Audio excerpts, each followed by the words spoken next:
Joshua 14, division of the land west of the Jordan.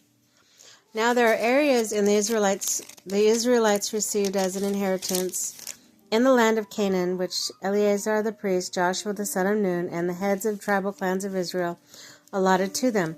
Their inheritance were assigned by lot to the 9.5 tribes, as the Lord had commanded through Moses. Moses had granted the 2.5 tribes their inheritance east of the Jordan, but not granted them, the Levites, an inheritance among the rest. For Joseph's descendants had become 2 tribes, Manasseh and Ephraim.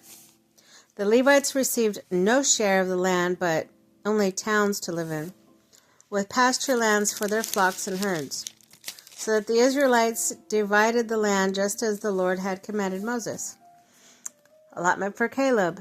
Now the people of Judah approached Joshua Gilgal, and Caleb son of Jephunneh the Kenizzite said to him, "You know what the Lord said to Moses at the man of God at Kadesh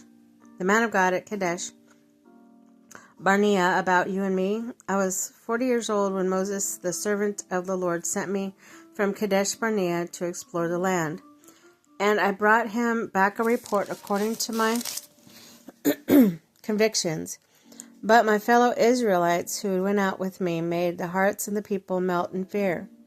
I, however, followed the Lord my God wholeheartedly. So on that day Moses swore to me, the land on which your feet have walked will be your inheritance, and that of your children forever, because you have followed the Lord my God wholeheartedly.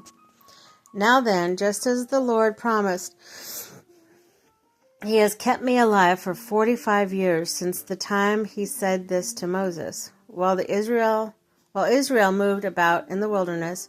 So here I am today, 85 years old, and I am still strong today as the day Moses sent me out. I am just as vigorous to go out and battle now as I was then. Now give me this hill country that the Lord promised me that day. You yourself heard that the Anakites were there, and their cities were large and fortified. But the Lord helped me. I will drive them out just as he said." And Joshua blessed Caleb, son of Jephunneh, and gave him Hebron as his inheritance. So Hebron has belonged to Caleb, the son of Jephunneh, the Kenizzite, ever since, because he followed the Lord, the God of Israel, wholeheartedly. Hebron used to be called Kiriath Arba, after Arba, who was the greatest man among the Anakites. Then the land had rested from war.